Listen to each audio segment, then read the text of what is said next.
Antes de empezar, yo quisiera compartir con ustedes, abrir un poco mi corazón.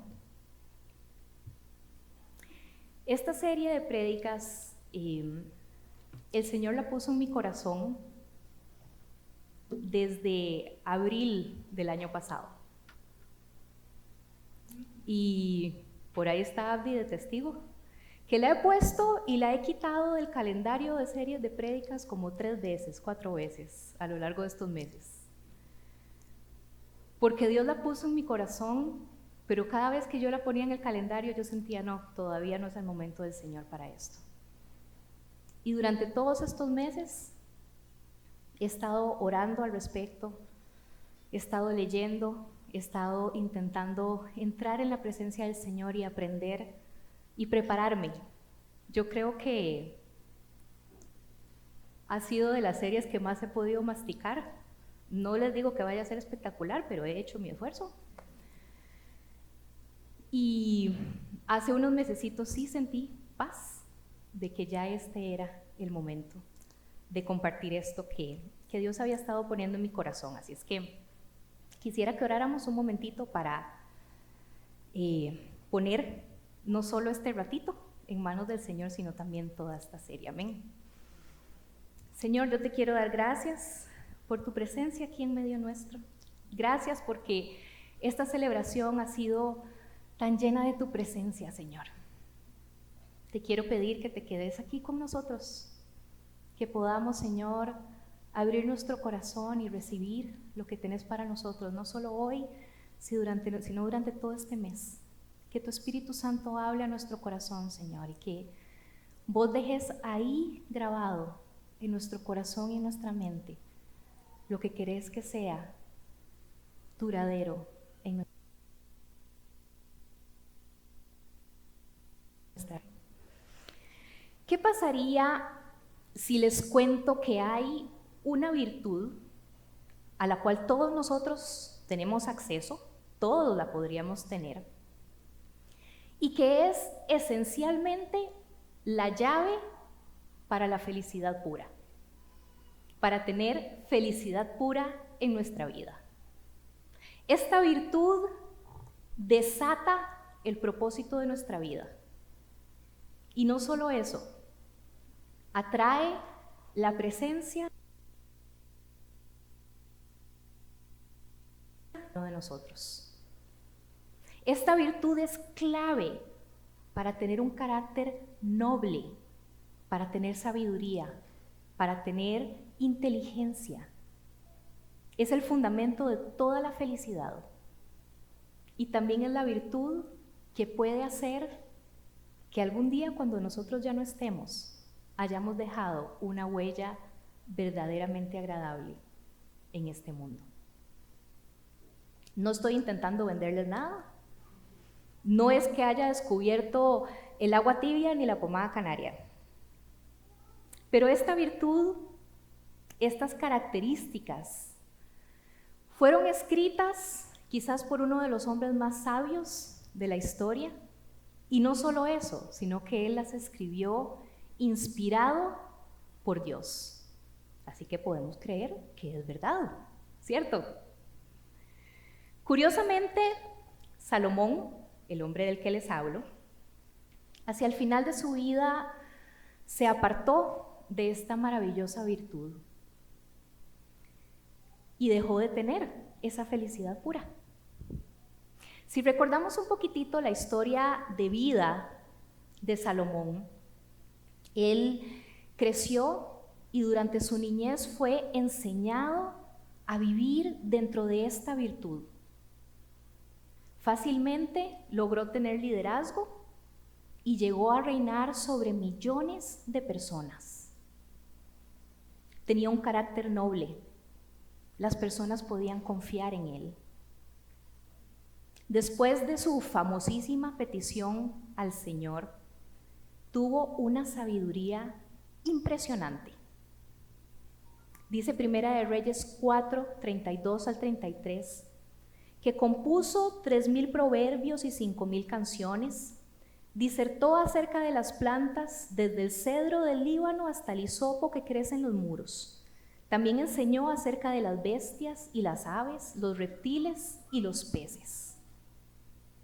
Era tan impresionante el conocimiento y la sabiduría que tenía este hombre que los dignatarios de alrededor del mundo desfilaban para ver qué era la cosa con él y se maravillaban.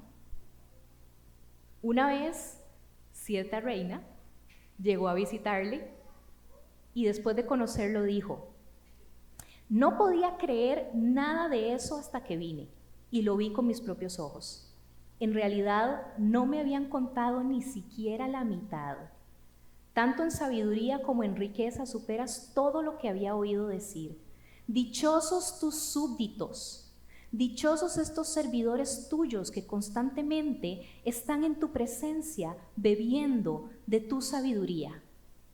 Y es cierto, no solo él se benefició de ese conocimiento, de esa sabiduría, producto de esta virtud, sino que todas las personas que estaban bajo su autoridad, bajo su reino, comenzaron a vivir los beneficios de esto.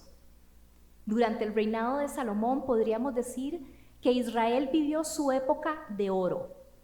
No había pobreza en el reino.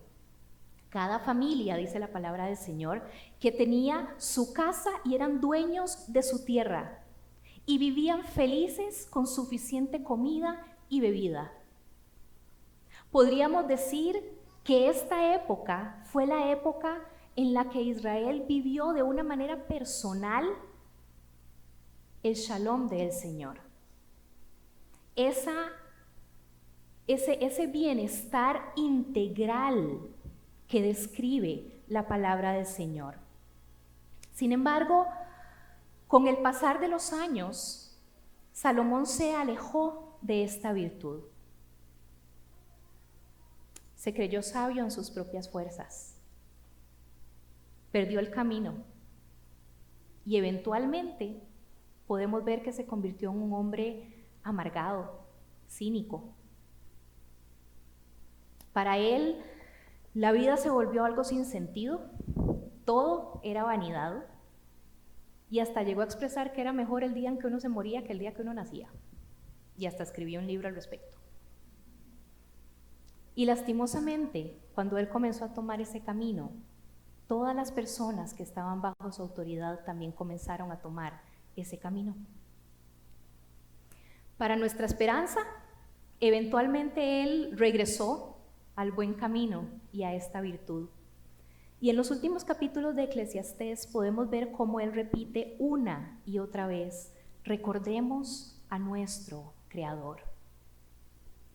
Eclesiastés cierra en el capítulo 12, versículo 13, diciendo: el fin de todo el discurso oído es este: teme a Dios y guarda sus mandamientos, porque esto es el todo del hombre. Teme a Dios y guarda sus mandamientos, porque esto es el todo del hombre. La virtud de la que estoy hablando es el temor de Dios. Y es un tema que tal vez hemos dejado un poquitito guardado, como que lo hemos dejado de hablar en la iglesia en general. Como que nos causa ahí un sentimiento ahí medio conflictivo, como que nos da miedillo, como que nos parece muy Antiguo Testamento. Y entonces mejor no lo conversamos. Pero la realidad es que en estas semanas vamos a desgranar esta virtud de manera que cada uno de nosotros va a anhelar tener esta virtud en su vida. Positivo que necesitamos buscar. Abrazar el temor de Dios en nuestra vida es un tesoro que nos empodera para permanecer bajo el poder, bajo la autoridad y bajo la verdad y la bendición de Dios. Es lo que nos da la felicidad pura. Ahora, una cosa es tener temor de Dios y otra cosa es tenerle miedo a Dios. Son dos cosas muy diferentes y necesitamos diferenciarlas para poder vivir correctamente esta virtud. En el Nuevo Testamento se nos dice que nosotros no hemos sido llamados a tener un espíritu de temor, sino uno de poder, de amor y de dominio propio, ¿correcto? Lo dice en 2 de Timoteo. Y este mensaje no se contradice con esto, van de la mano realmente. Podemos hablar un par de ejemplos que nos van a ayudar a diferenciar estas dos cosas. ¿Recuerdan cuando Dios sacó de Egipto al pueblo de Israel? Y entonces Dios se muestra a ellos, trae aquellas plagas, aquellos señales, aquellos milagros, abre el mar para que ellos pasen completamente en seco. El Señor los guía al monte Sinaí, donde los estaba llamando para encontrarse con ellos. Y una vez que la nación de Israel llega a ese lugar, Dios quiere presentarse a ellos, porque hasta el momento ellos no tenían una relación personal con Dios. Dios quiere tomar un momento para presentarse a ellos y decirles por qué los había rescatado, por qué los había sacado de Egipto, qué era lo que Él soñaba para ellos. Intentemos imaginar esto. Este pueblo, estos hombres y mujeres que tenían una vida tan complicada, tan dolorosa de esclavitud, de repente aparece un Dios que los rescata con semejantes señales y prodigios, los lleva a un lugar para poder encontrarse personalmente con ellos. Y dice Éxodo 20, 3 al 4. Desde allí lo llamó el Señor a Moisés y le dijo: anúnciale esto al pueblo de Jacob, declárale esto al pueblo de Israel. Ustedes son mis testigos de lo que hice con Egipto y que los he traído hacia mí sobre alas de águila. Dios había hecho todas estas señales y prodigios sencillamente porque quería tener una relación con ellos, porque tenía un plan para sus vidas, porque quería darles su protección, su bendición, porque quería habitar en medio de ellos. Y sin embargo, 3 días más tarde, cuando era la cita para conocerse, la presencia del Señor baja sobre la montaña, el pueblo ve aquello y le dicen a Moisés: háblanos tú y te escucharemos. Si Dios habla, seguramente moriremos. Moisés les responde: no tengan miedo. Dios ha venido a ponerlos a prueba para que sientan temor de Él y no pequen. Y es un poco contradictorio, ¿verdad? Porque primero les dice: no tengan miedo, pero Dios los trajo para que tengan temor de Él, ¿verdad? De buenas a primeras parece un poco contradictorio el versículo. No tengan miedo, pero sientan temor de Él. Y es que hay una diferencia muy grande en esto. ¿Recuerdan cuando Adán y Eva en Génesis pecaron? Y de repente, cuando llegó la hora de la caminata de la tarde con el Señor, se esconden, ¿verdad? Y el Señor les dice: ¿pero por qué se escondieron? Es que tenía miedo. Cuando nosotros tenemos miedo, es porque tenemos algo que esconder, usualmente, ¿cierto? Por otro lado, mientras el pueblo de Israel echó 3 pasos para atrás y no quiso entrar en la presencia del Señor, Moisés cada día entraba en la presencia del Señor y lo conocía más profundamente, y su relación fue la maravilla que nosotros leemos en la palabra del Señor. Cuando usted y yo comenzamos a preguntarnos: ¿qué tan cerca puedo estar de la línea del pecado sin pecar? Ahí nosotros estamos teniendo miedo. No quiero equivocarme. Pero si nosotros estamos viviendo, pensando: ¿qué tan cerca puedo estar yo del Señor, que la línea que divide donde yo empiezo a pecar ni siquiera se vea en el horizonte, porque no quiero verla? Quiero estar lo suficientemente cerca de la presencia del Señor. Ahí nosotros estamos viviendo en el temor de Dios. Cuando nosotros Sencillamente no queremos tener nada en nuestra vida que pueda impedir la cercanía con el Señor. Estamos dándole el espacio que Él debe tener en nuestra vida. Dice el Salmo 25:14, el Señor brinda su amistad a quienes le temen y les da a conocer su pacto. Ahí en pantalla vamos a poner algunos versículos del Nuevo Testamento que también hablan acerca del temor de Dios. Y yo no voy a entrar en detalles de todos ellos por un asunto de tiempo, pero pueden ustedes revisarlos en casa y podemos conversar si quieren conversar al respecto.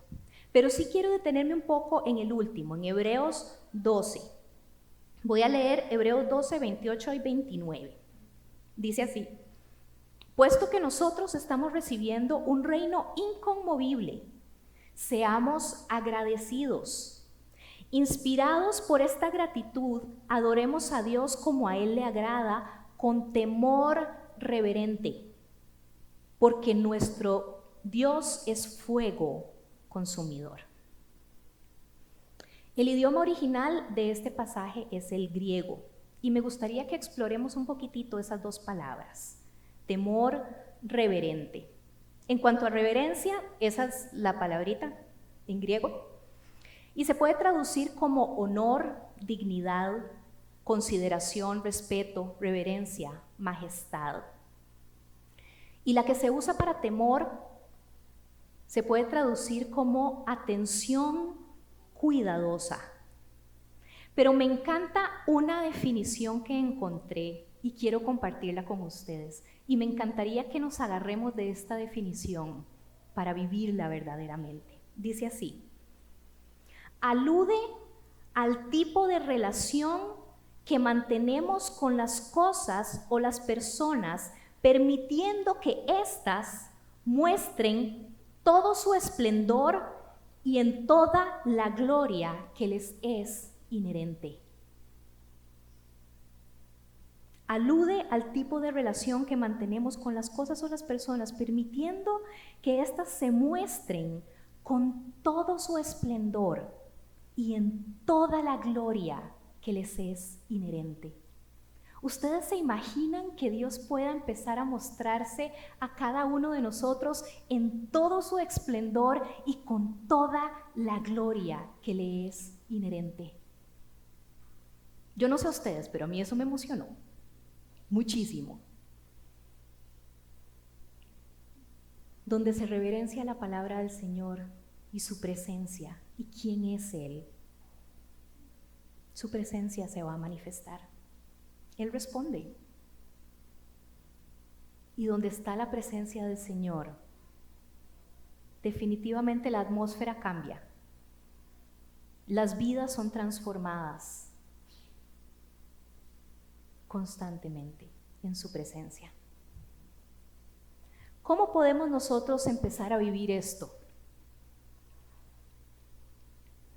Para irnos acercando un poco a esta respuesta, yo quisiera que demos un salto en nuestra Biblia y vamos a comentar acerca de un pasaje muy conocido de Jesús en Juan 14. Y es donde Jesús le dice a sus discípulos: yo soy el camino, la verdad y la vida. Esta expresión de Jesús se da dentro de la conversación en la última cena del Señor. Él les había lavado los pies a los discípulos al iniciar esa cena. Después les había comentado que Judas lo iba a traicionar. Les dijo que Pedro lo iba a negar 3 veces.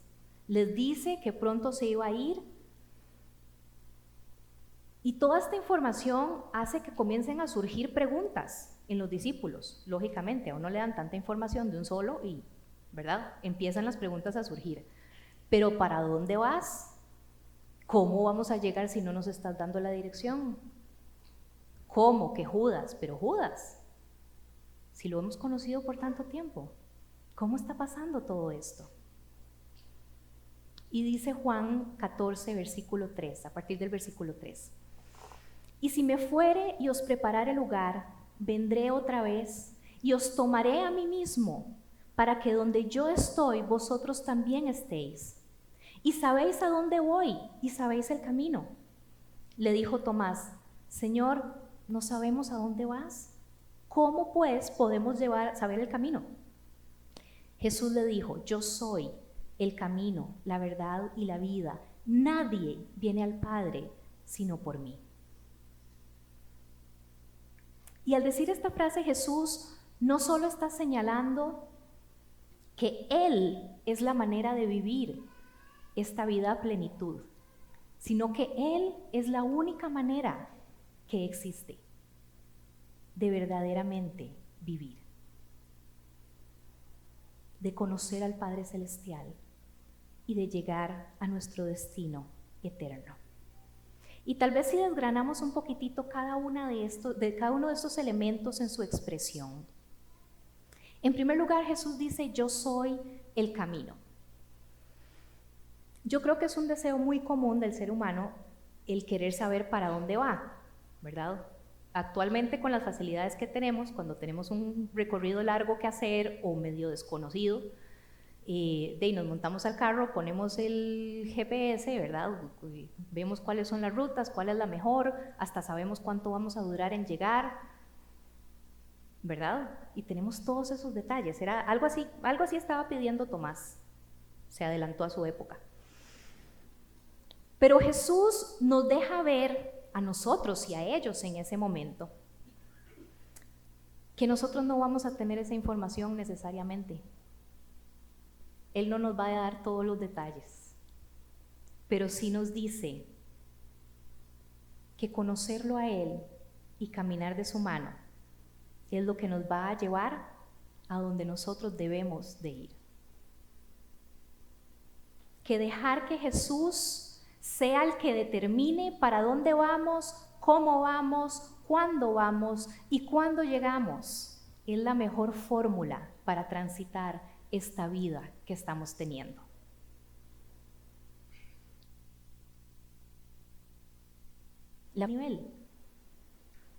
Si la respuesta es positiva, surge otra pregunta. ¿Está Jesús tan cercano a tu caminar diario que te puede dirigir tan específicamente?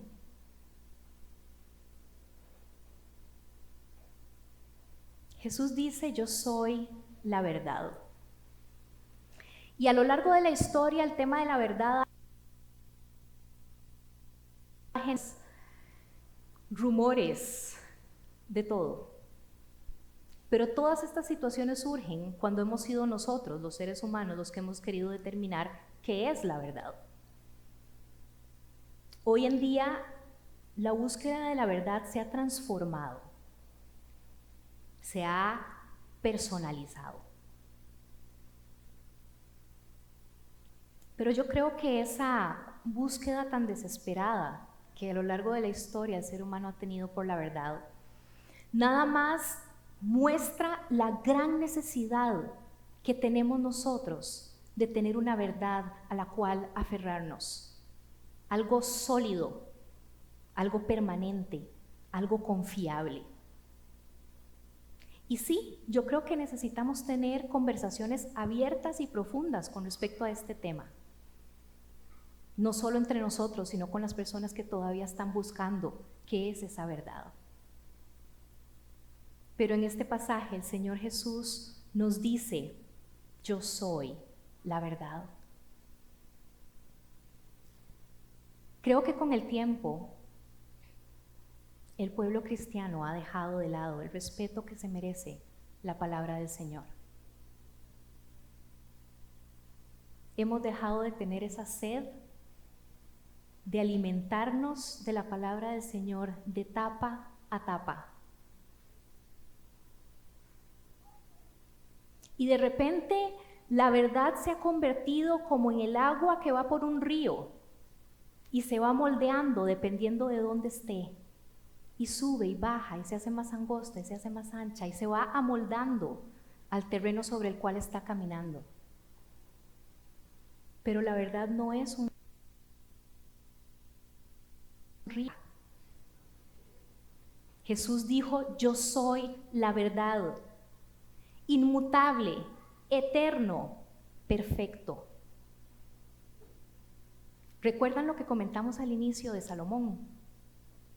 Mientras él se mantuvo firme en el temor del Señor y siendo fiel a lo que en ese momento histórico él tenía como palabra del Señor, el propósito de Dios, la bendición de Dios, la sabiduría de Dios, la provisión de Dios estuvo sobre su vida. En el momento en que él decidió decir, no, yo soy demasiado carga, yo puedo tomar mis propias decisiones y ser el juez de qué es lo bueno y qué es lo malo, todo comenzó a despedazarse. Y no solo su vida, sino la vida del reino entero. Ellos vivían en felicidad pura. Y por apartarse de ese temor del Señor, lo perdieron todo. ¿Está siendo la verdad de Dios una roca en tu vida? ¿O está siendo un río que se amolda dependiendo de dónde estés y de qué estás haciendo?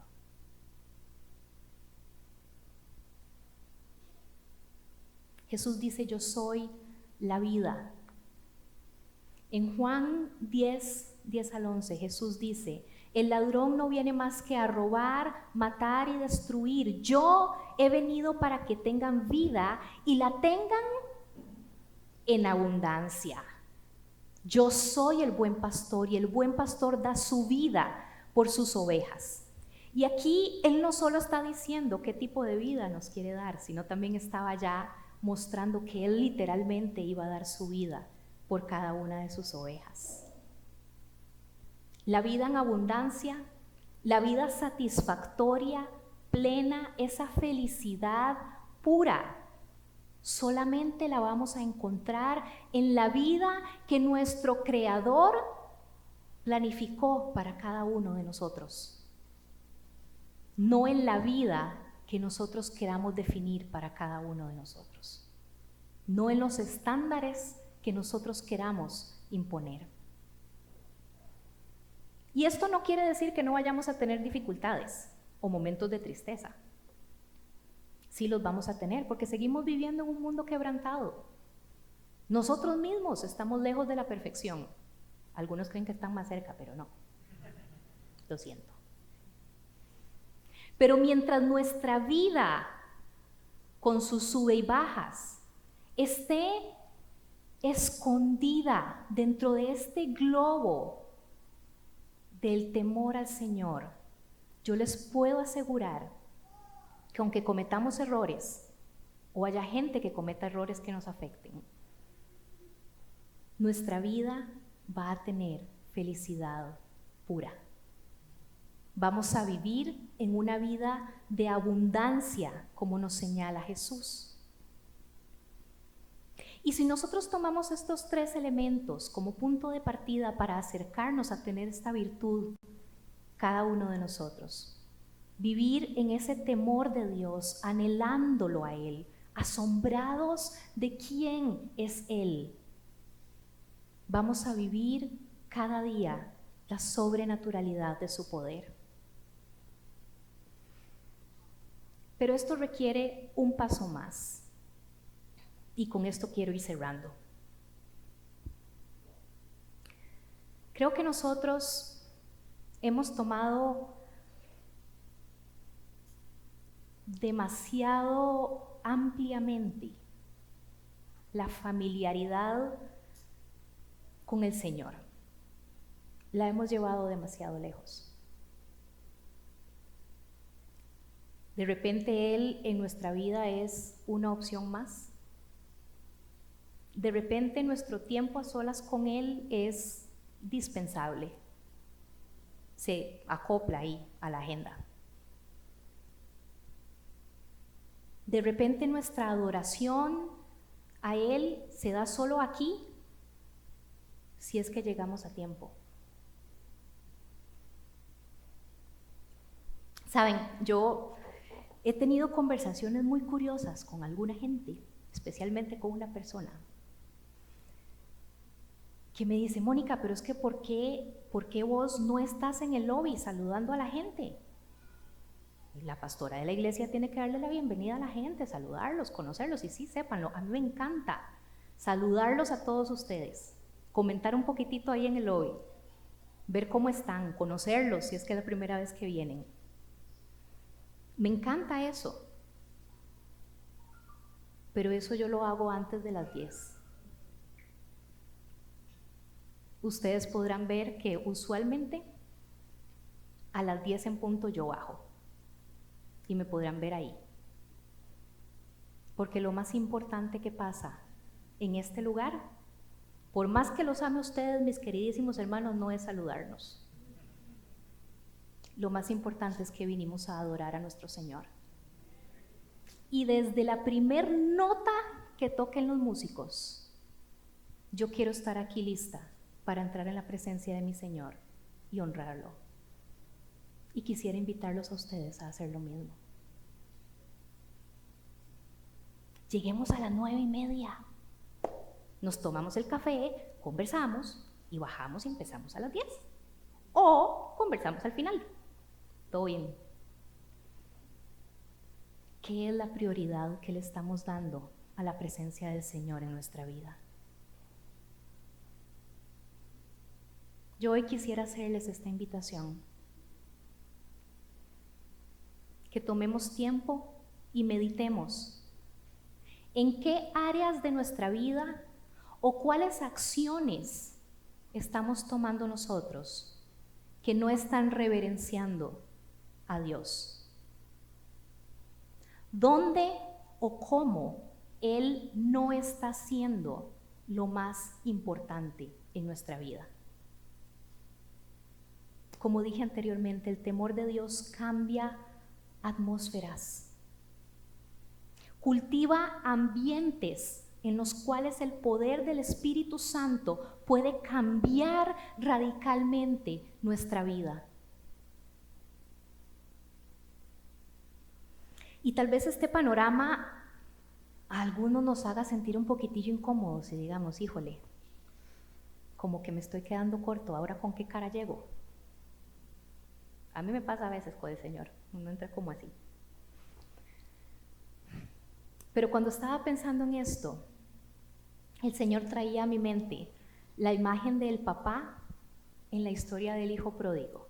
¿Se acuerdan? El padre no esperó que el hijo le diera explicaciones de qué era lo que había pasado. El padre no esperó que el hijo le expusiera un plan correctivo para compensar las tortas que se había jalado. El padre vio regresar a su hijo y con solo verlo regresar a su presencia, se dio cuenta que el hijo ingrato que se había ido sin valorar realmente a su padre y lo que él tenía, había regresado porque su corazón había cambiado. Y eso era todo lo que al padre le importaba en ese momento. Y corrió a su encuentro y se arrojó sobre él a abrazarlo y a gozarse de poder volver a estar juntos. Y esa es la actitud de nuestro Señor hacia cada uno de nosotros. Yo quisiera invitarnos a que hoy cerremos teniendo un tiempito de reflexión y de quietud delante de la presencia de Dios. Que hoy verdaderamente reverenciemos quién es nuestro Rey de Reyes y Señor de Señores. Y que le pidamos al Espíritu Santo que nos diga en dónde no le hemos estado dando el lugar que Él se merece. Una actitud de arrepentimiento, si es que nos hemos estado quedando cortos en esto. Y yo quisiera invitarle, si usted quiere cerrar sus ojos, no por un asunto religioso, sino para poder concentrarnos mejor. Algunos nos distraemos fácilmente. Que tengamos un momento de silencio delante de la presencia del Señor. Si usted quiere levantar sus manos, si quiere quedarse sentado, si quiere ponerse de pie, si quiere ponerse de rodillas. Lo que usted sienta en su corazón para hoy expresarle a Dios quién es Él en su vida.